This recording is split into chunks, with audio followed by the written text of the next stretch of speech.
सभी को जय श्री कृष्ण। आज है श्री कृष्ण जन्माष्टमी।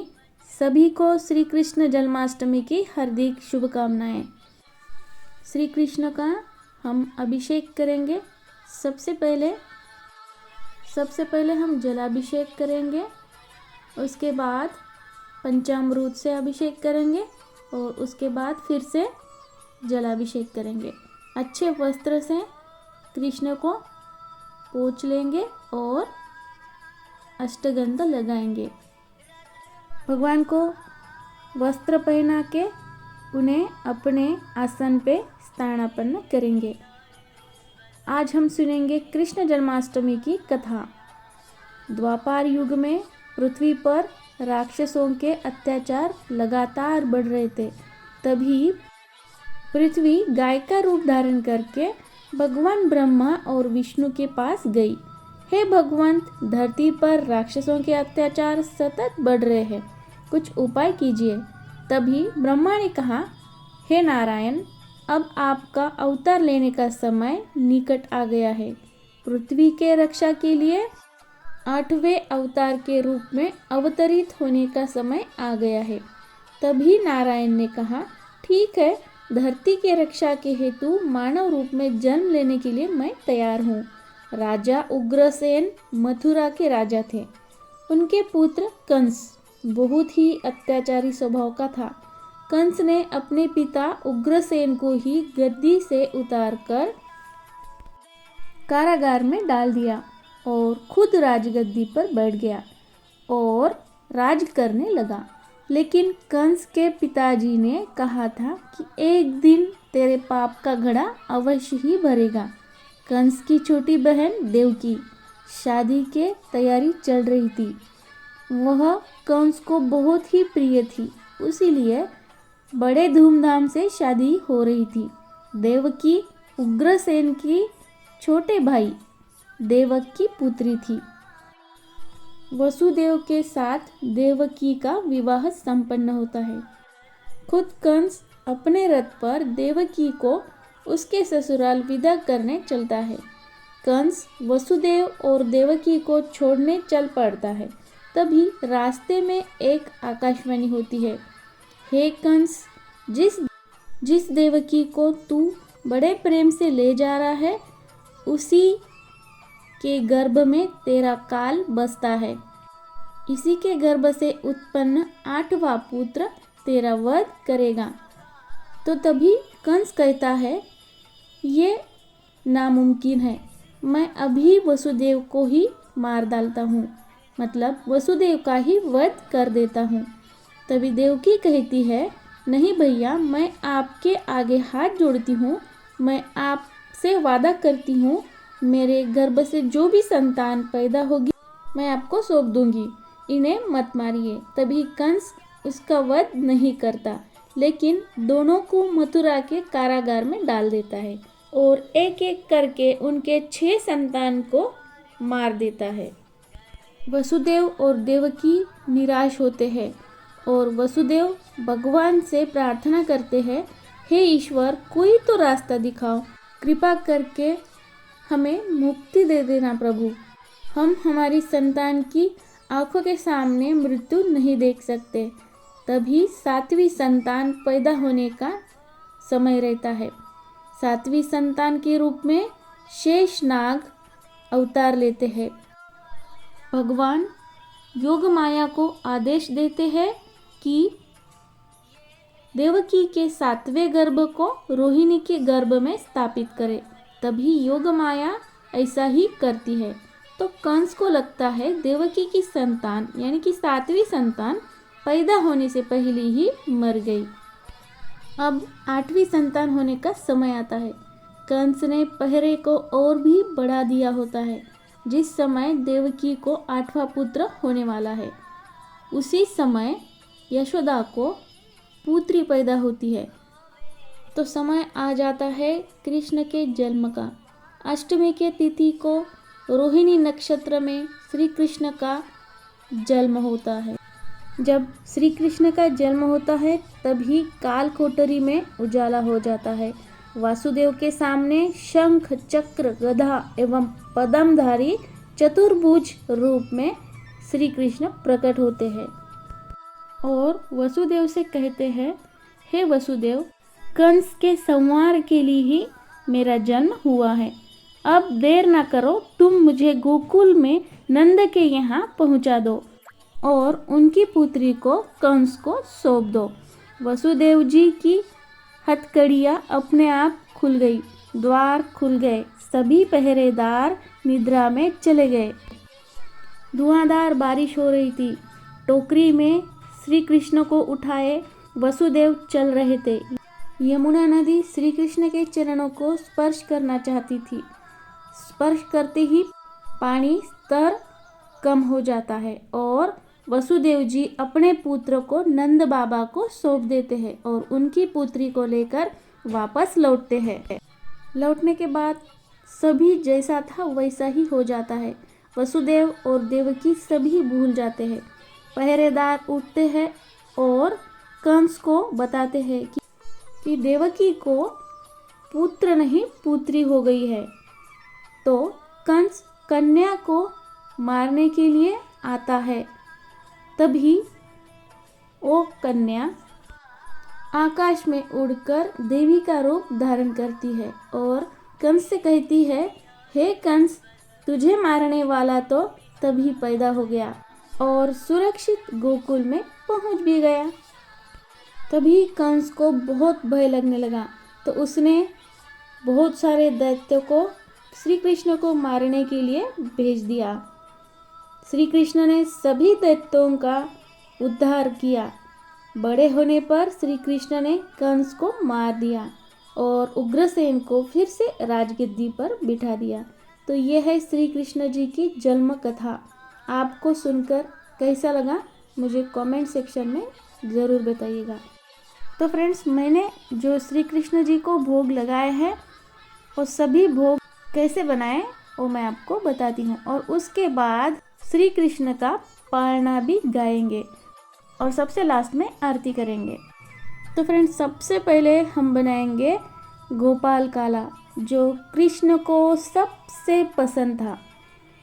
सभी गोपाल मिलके जब गाय चराने जाते थे, कृष्ण के सभी मित्र जो कुछ भी लेके आते थे और सभी सामग्री एक जगह पे मिक्स की जाती थी और उसे सभी गोपाल बहुत ही आनंद से खाते थे। उसे गोपाल काला कहते हैं।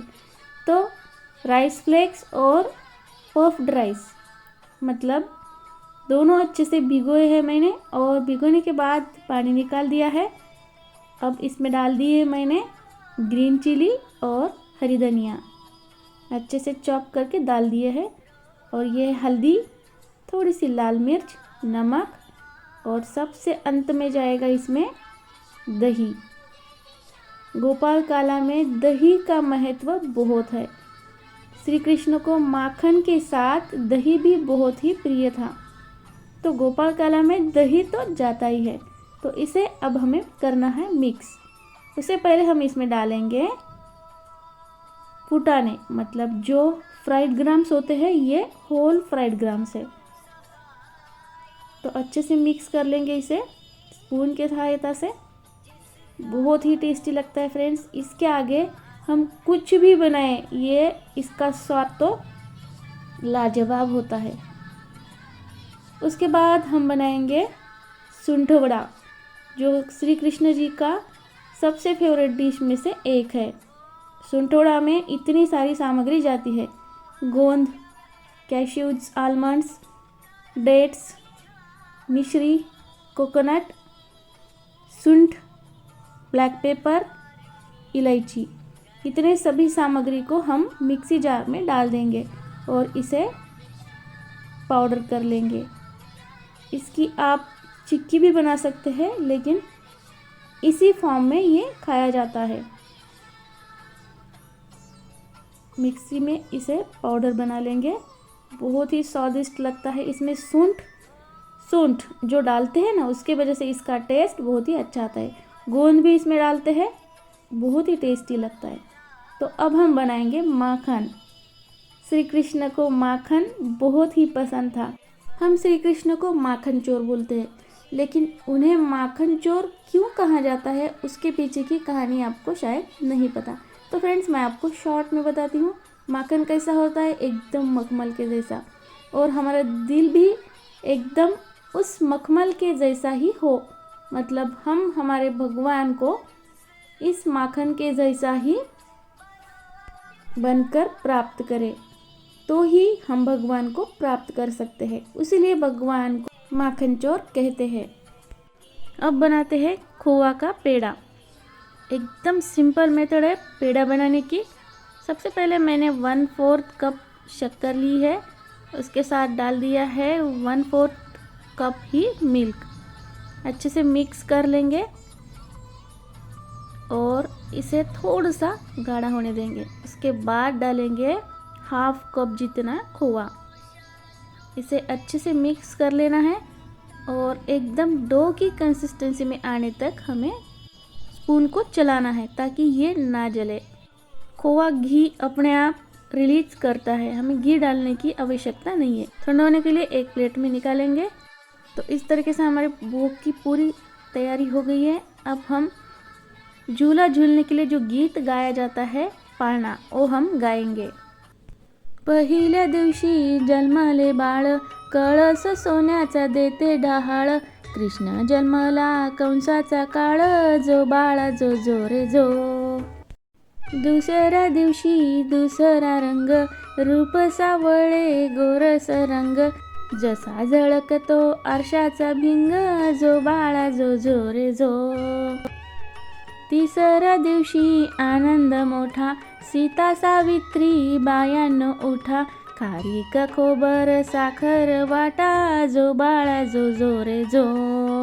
खारीक खोबर साखर वाटा, जो बाळा जो जो रे जो। चौथ्या दिवशी बोलली बाई, अनुसयेने वाजवली टाळी, कृष्ण जन्मला यमुना स्थळी, जो बाळा जो जो रे जो। कृष्ण जन्मला यमुना स्थळी, जो बाळा जो जो रे जो। पाचव्या दिवशी सटवायचा वेडा, लिंबू नारळ देवीला फोडा, तान्या बाळाची दृष्ट ग काढा, जो बाळा जो जो रे जो। तान्या बाळाची दृष्ट ग काढा, जो बाळा जो जो रे जो। सहाव्या दिवशी कलीचा मारा, राधा कृष्णाला घालती वारा, चला यशोदा आपुल्या घरा, जो बाळा जो जो रे जो। चला यशोदा आपुल्या घरा, जो बाळा जो जो रे जो। सातव्या दिवशी सटवीचा महाल, तेथे सोनेरी मंडप लाल, यशोदा मांडीवर श्रीकृष्ण डोल, जो बाळा जो जो रे जो। यशोदा मांडीवर श्रीकृष्ण डोल, जो बाळा जो जो रे जो। आठव्या दिवशी आटकीचा थाट, फुलल्या गवळणी 360, श्रीकृष्णाची पाहतात वाट, जो बाळा जो जो रे जो। श्रीकृष्णाची पाहतात वाट, जो बाळा जो जो रे जो। नवव्या दिवशी नववीचा खंड, तान्या बाळाने घेतला छंद, वासुदेवाचा सोडवावा बंद, जो बाळा जो जो रे जो। वासुदेवाचा सोडवावा बंद, जो बाळा जो जो रे जो। 10व्या दिवशी 10वीची रात, 33 कोटी देव मिळून येती, उतरून टाकती माणिक मोती, जो बाळा जो जो रे जो। उतरून टाकती माणिक मोती, जो बाळा जो जो रे जो। 11व्या दिवशी नारद बोले, देवा तुम्ही हो किती झोपले, मथुरा नगरीत देवकीचे हाल, जो बाळा जो जो रे जो। 12व्या दिवशी 12च नारी, पाळणा बांधील यशोदा घरी, त्याला लावली रेशमी दोरी, जो बाळा जो जो रे जो। त्याला लावली रेशमी दोरी, जो बाळा जो जो रे जो। 13व्या दिवशी बोलली बाळी, श्रीकृष्ण जन्मला यमुना स्थळी, गवळणी संगे लावी तो खळी, जो बाळा जो जो रे जो। गवळणी संगी लावी तो खळी, जो बाळा जो जो रे जो. 14व्या दिवशी तोफा गरजती, शंकर पार्वती नदीवर येती. बाळाच्या डोळ्यात काजळ घालती, जो बाळा जो जो रे जो. बाळाच्या डोळ्यात काजळ घालती, जो बाळा जो जो रे जो. 15व्या दिवशी नौबत वाजे, श्रीकृष्णावरती घातला साज. यशोदा मातेला आनंद आज, जो बाळा जो जो रे जो. तो अब हम भगवान श्री कृष्ण की आरती करेंगे, उसके बाद भोग लगाएंगे.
आरती हो गई है, भोग भी लगाया है मैंने. तो अब हम जपेंगे भगवान श्री कृष्ण का जाप, जो कलयुग का सबसे पावन मंत्र है. हरे राम राम राम हरे हरे, हरे कृष्ण कृष्ण कृष्ण हरे हरे. हरे राम राम राम हरे हरे, हरे कृष्ण कृष्ण कृष्ण हरे हरे.